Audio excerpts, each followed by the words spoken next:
All right, well, it's time to begin, and I want to welcome you if you are in the room. Thank you for coming and being here in person. If you are joining us online, also thank you for your time. Today, I want to talk about standardized test scores, some of the tests that our students are going to encounter and during their high school time, or possibly in the future as they're getting ready to take tests and things that they need for college admissions. I just want to highlight a few of the ones that are very common for our students and let you know what the tests are for, what do good scores look like, what should be target performance on these tests, uh, and so yeah, let's get right into it. The PSAT is a practice SAT, and this test is designed to be a shorter, uh, less rigorous version of the real SAT. And this is actually what we use as our standardized test for the upper high school students. Um, and it is designed to be a good indicator. Performance on the PSAT uh, will give you a good idea of how a student might perform if they were to take the real SAT. But the younger students, they might not be ready for that. And so the practice SAT is probably a better test for them to take. And so it is tested a little bit differently than the real SAT, but it is a good indicator. It gives them the experience similar to taking the real SAT. And as far as good scores, really, again, that depends on the SAT goal that you have. We'll talk about that in a few minutes. And as far as the university expectations for the PSAT, there are none. These scores do not get reported to colleges and universities for admissions. Um, but the PSAT does have some importance for 11th graders. At the 11th grade level, when they take the PSAT, we give them the PSAT National Merit Scholarship Qualification Test. And I do want to be very specific here. This is really beneficial for U.S. citizens. The universities look at this score, and the National Merit Scholar organization looks at their performance on the 11th grade PSAT. And they are then acknowledged by the National Merit Scholar organization for their high achievement. And then that could lead to some universities giving additional scholarships for that academic performance. We do have a question in the room. Yes, ma'am. Okay, my information is probably dated, but I think that depended on your state of residence in the US, and how does that apply yeah. to our kids? Well, yes, any financial aid and scholarships from a university is going to be based on multiple factors. This is just one of them. Yeah. It's going to be based on citizenship. It's going to be based on state residency. Are they a resident of this state where the university is? Their academic performance. Those are all factors when a university presents a student or a family with a financial package. Once they're admitted into that university, the university looks at all of these different factors: academic, citizenship, residency, and they're giving that family a complete financial package. Academic scholarship is just one factor in that package. Okay, so does that answer your question? A little bit, but I can just talk to you after. We can talk. We can talk later. The financial packages and the formulas that they use. It's very complex. So I'm just saying, the performance on the PSAT at 11th grade can just be one factor in like academic scholarship that universities can offer. And again, that is just for U.S. citizens. Yeah, National Merit Scholar really only recognizes, they can recognize anyone who takes the test, but as far as it being benefit for U.S. university academic scholarship, Yeah, that's for U.S. citizens. Yeah. Okay. Yeah. And so, yeah, usually the PSAT, we give that in October here in our school.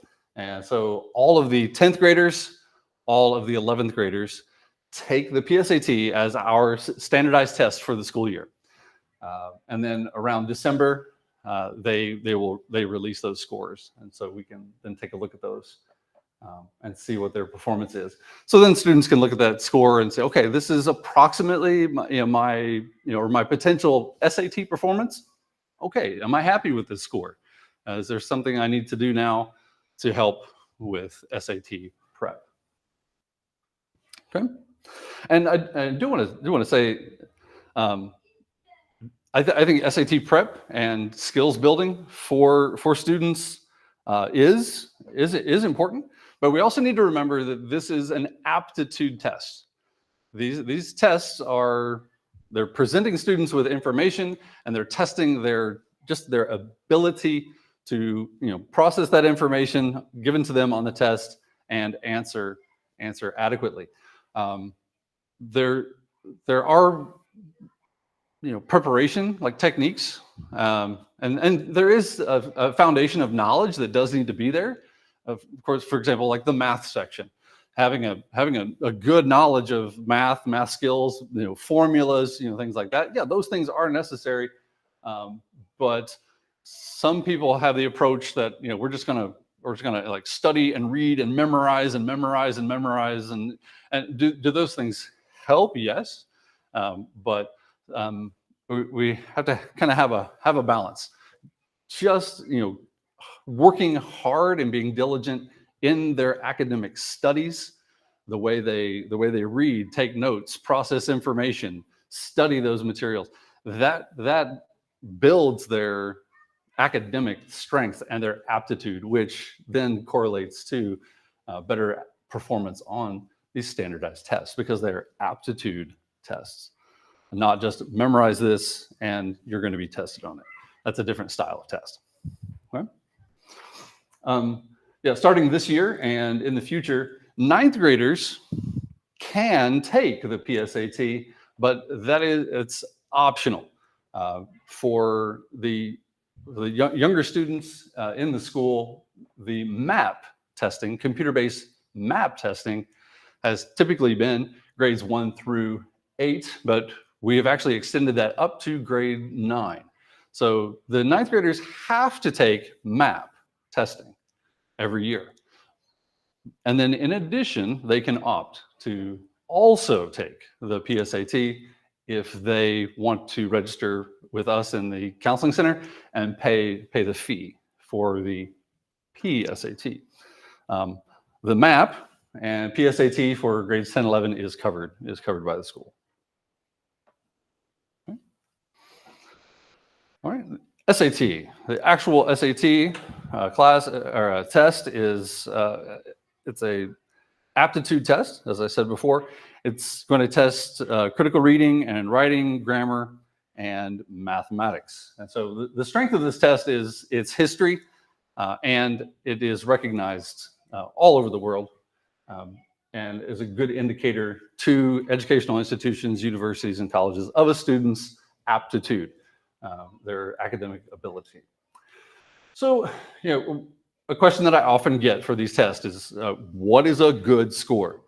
And so it really does depend on the students' like college goals. Where do they want to go to school? And then I recommend that they begin to research, like, what are the admissions requirements for universities? Some universities, they will post the range of SAT scores that they accept and are good for admission into their programs.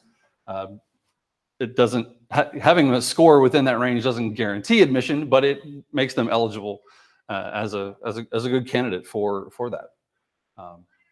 And so, yeah, again, do you want to go to a university that's more competitive? Well, then, yeah, some of those universities are going to be looking for SAT scores that are in the higher range, 1,400 to 1,600. You know, then other schools, their admission requirements are not as rigorous. They still have good academic programs and good majors, but their target audience is for students that they perform well academically, but they don't necessarily require high SAT scores. I've actually had a student who was in the high 900 range, which most people would look at that and say, that's not a great score. They went to college. they were accepted into a university. And so really it depends on the academic goal, the university goal, and their academic performance on these tests. Then that lets them know, okay, where can I apply? And also I've had some students, I tell them, you have on your college list, have dream schools, have target schools, have safety schools. So if your GPA and your SAT score is within that university's range, then that's a target. But I have had students who maybe their SAT score was a little low, or kind of at the border of that school's requirements. But other criteria that the university looked at, like their academic performance, their transcript, the APs that they had on there, their essay that they wrote, why they wanted to go to that university. We've had students that were close or like right at the lower range for that school, and they got in. And so it is interesting how these numbers are a guide, but they're not always absolute determiners of admission or not. So we can look at these numbers, do the research. What do universities expect? Like, set our goals and plan. Dream schools, target schools, safety schools. It's easier to get into those schools, and then see how that works during the college admission process. Now, during COVID, a lot of universities went to test optional. It was just challenging for students to find test sites or make it to test sites. And so a lot of universities were test optional. And now we're beginning to see some universities are going back to test requirement, and some are remaining test optional. So it really is up to the university and sort of doing that research and seeing, what's the trend for that university. Some universities, they went away from the SAT and they say, we're not going back. And then others say it's optional. Students, you can submit your scores if you want to. And then other schools that were test optional are now going back to SAT, or other standardized tests are required once again. Now that we're getting back into normal functioning. Yeah. And then another interesting phenomenon in universities is, for some universities, I do want to emphasize some in universities, is a practice of super scoring. So if a student takes the SAT multiple times, and they're willing to report all of the scores, some universities will actually take their highest English score, their highest math score, because those might be on different tests. And then they use those scores to super score, and that could benefit that student by increasing their score. So you can see here on the presentation, I just threw up some random numbers, but seeing how if they went with their first test, their score was a 1250. If they went with their second test score and they only submitted that to colleges, then their score would be 1350. But again, being willing to submit all test scores to the schools who say they super score, then the university would take the highest scores, the 710 math and the 730 reading, and that gives them a new SAT score, super scored, at 1440. So they're, sometimes the students feel like they can only submit like their best test score. But in this case, the student has to be willing to, see, oh, this section's higher. This is my highest reading, and this is my highest math. Am I willing to report all of that to the universities and get them super scored? And so it really does require, again, that research, just kind of looking at universities and researching, do they super score or not? And see if that will be of benefit. Yes, ma'am. Okay. I thought that like the student does not, related to SAT, the student never communicates to the college directly. Everything goes through College Board, right? Well, actually, students have a College Board account. And let's say if they want to register for the SAT, they go into their account and they go to SAT section and they register for the test. Now they have scores. So then the student now logs on to their own account. And then they say, hey, College Board, I'm applying to university now. Please submit this test to these universities. Like there's a menu of the Yes, yes, yeah. So yeah, when that student goes on to their College Board account, they have a list of all of the test scores, even their PSATs. If they've taken PSATs, AAP exams, and SATs. All of their scores are there on their own personal account.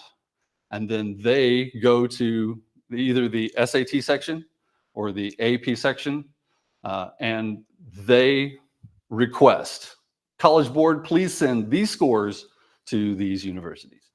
Yeah, and so the students do all of that now. I do not, I only send Morrison documents and Morrison grades and reports. The student has to request all College Board reports on their own be sent to those universities. Yeah. Okay. Yeah.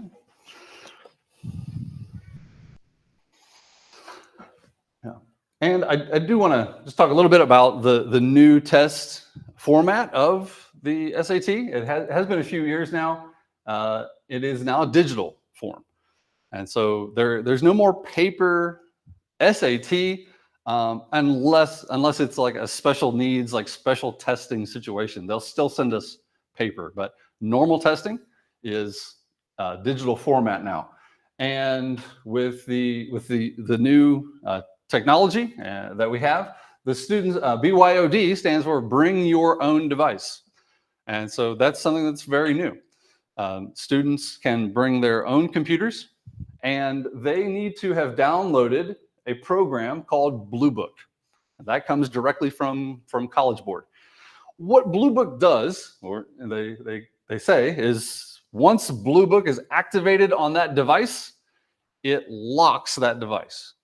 And as long as they keep updating that, then that is true.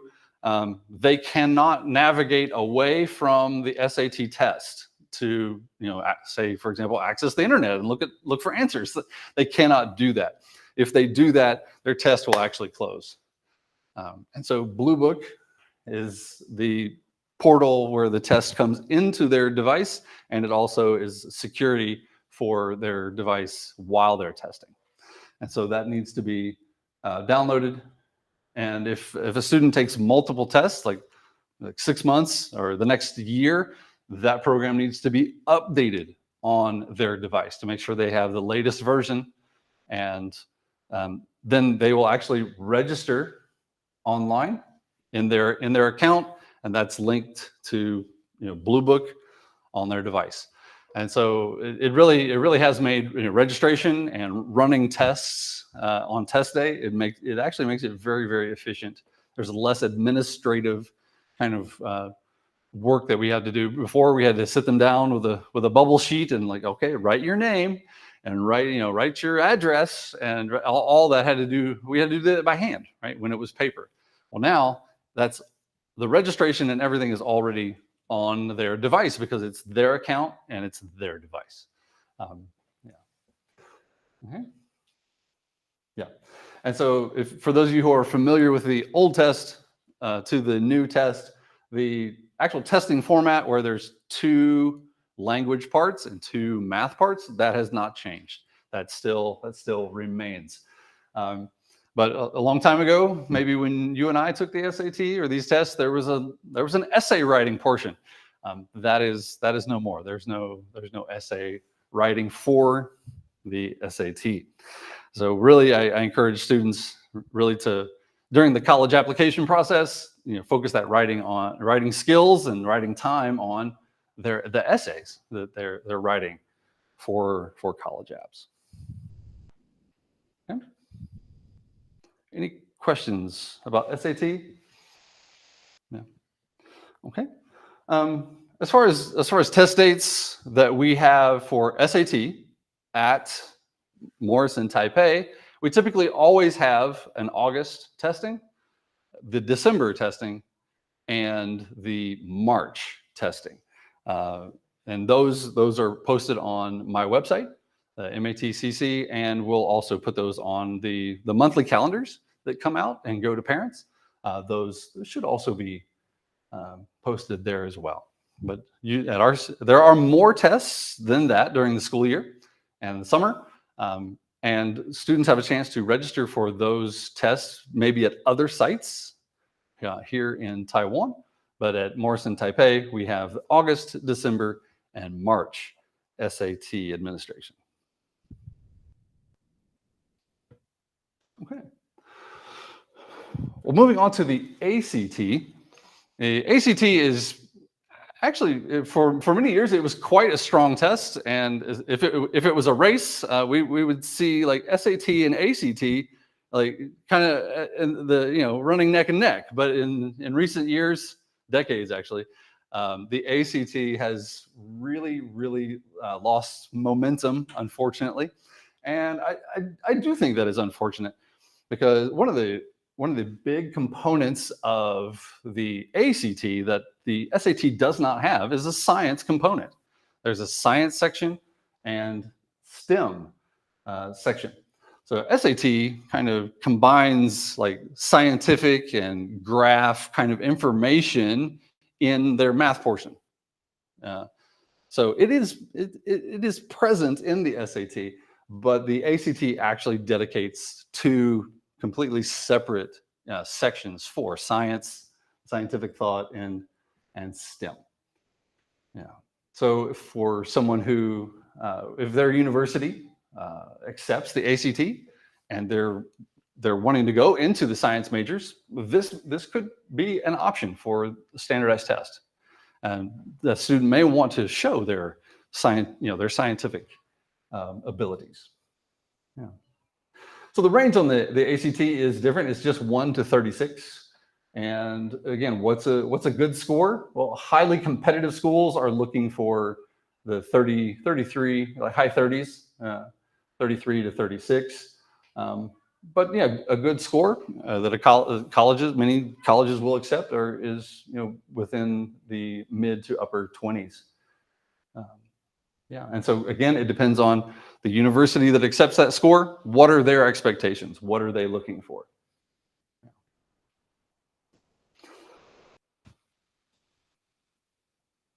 So this is just an example of ACT score sheet.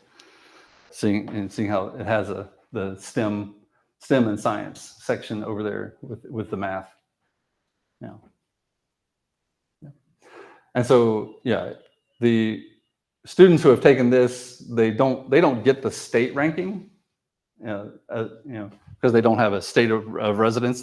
But yeah, the like U.S. ranking numbers and their scores are important for this. Yes, ma'am. So do you say that from experience? Like you see like these kids who perhaps they go back to the States or every summer and they go back to the same place. Mm-hmm. And then you see their ACT score come back and it's like no state.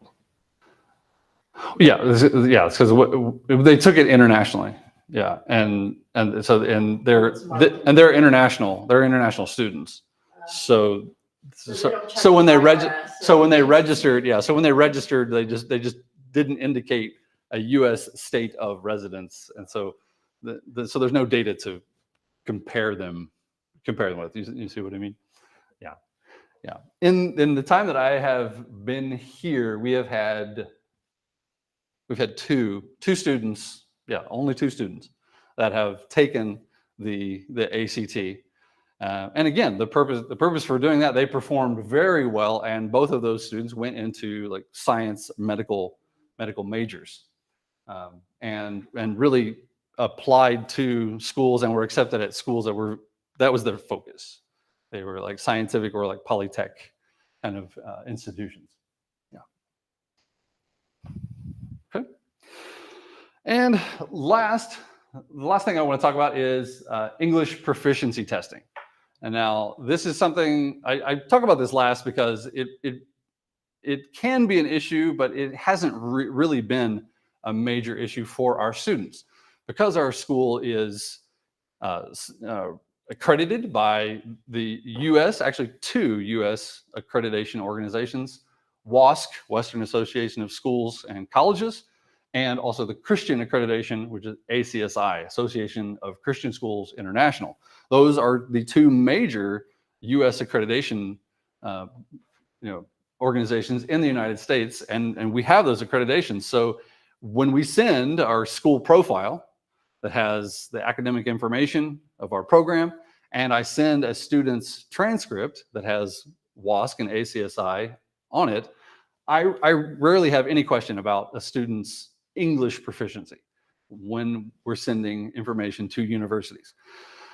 However, there are cases where some universities, as a part of their admissions requirements for international students, they say there has to be a test score.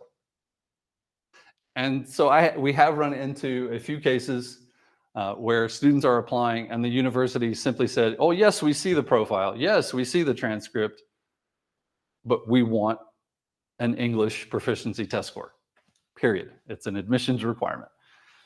And so that has occurred in Australian school, one Australian school, just one, but one Australian school and one Canadian school, where they indicated we just want a test score. And we're like, okay. So those students did take those. They needed it for that one school, but not the other Australian schools and not the other Canadian schools that they were applying to. Interesting. But it can be a requirement for some of these universities. So again, looking at those admissions requirements and deciding, do I need to take an English placement test or an English proficiency test? The one that is most or best suited for academic purposes is the TOEFL. It is designed for students and like academic language. These other tests are generally accepted by many institutions, the IELTS and the TOEIC, but they're designed primarily for business, like work environment, like international work. Like what's this person's English level? And so they're trying to maybe acquire a job in a company and work internationally for them. That's what those tests are designed for. So they may not necessarily be the best test for a student to take and show English proficiency. And now this is just 3. If we were to go into like all the research for all the different English placement tests that there are around the world and accepted by universities, well, I mean, we would just have to compare spreadsheet after spreadsheet. There's all these tests, and then what do the universities accept and not accept? But so these are probably the most common and universally kind of accepted and recognized by universities. So again, what are good scores for the TOEFL? The range, there are 4 sections: reading, listening, speaking, and writing, and each is scored a 0 to 30 for a total. Perfect score would be 120. And so what's good? A low range would be 60 to 80. If a student applied with that, they may be accepted, but there are some universities that may suggest they go into like remedial kind of English programs. before they get into their major courses. That adds more course requirement for their college career. But an 80 to 100 range is actually accepted by a lot of universities, even competitive universities. I just have a few examples here. UC Berkeley, their undergrad and graduate program, that they want a score of at least 90. Yeah, and so the Miami University of Ohio, a TOEFL score of 80. Or an SAT score in the English section of 550. So these are reasonable scores. Yes, ma'am. Thank you for putting a California school up there. Yes, yes. And Columbia University and other universities, they may have a clause or a statement in their English proficiency requirement that says the primary language of instruction at the school has been English for the duration of your secondary academic career. So again, I put this here to remind you, most of the time, our school's accreditation, the profile that we send to the universities, and their transcript showing that they've been in a fully English, fully American accredited program for all 4 years of their high school, usually takes care of the English proficiency requirement. But there are a few schools here and there that may still require the test score for English proficiency. Yeah. Now I put this here. This is the Columbia University one where I got that statement there. Your primary language. Just looking at their undergraduate admission page, international students, I had to scroll down, click, open up a new window, and that's where I found that clause. Now, I show that just to demonstrate, as you're doing the college research, I know it can be very taxing, it can be time consuming, and sometimes it requires like reading the fine details. But I think it is crucial that parents and students are starting early. I don't want to put pressure on people. Like, start now. You got to start now. But starting to do some research on the admission requirements for schools and English. How do they view international students? What are their admissions requirements? It is a good idea to begin to read and understand what these schools are looking for, and begin to have just a future plan of colleges where your child might be interested in going.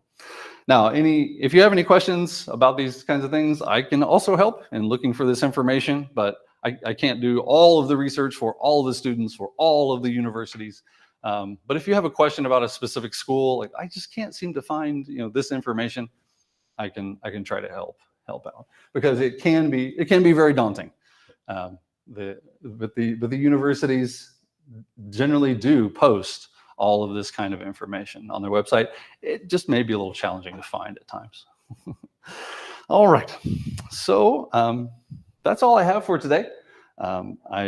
I hope that this was informative for you. If you do have any questions in the future, please feel free to write an email to us. Even if it needs to be in Mandarin, you can write that to MATCC, and Mrs. Tracy Liu and I will both receive that. If it's in English or Mandarin, we can take care of that and answer any question that you would have. So if you've joined us online, again, thank you for your time. And for those of you who came in person, thank you very much. And we'll have a good evening. Thanks for coming.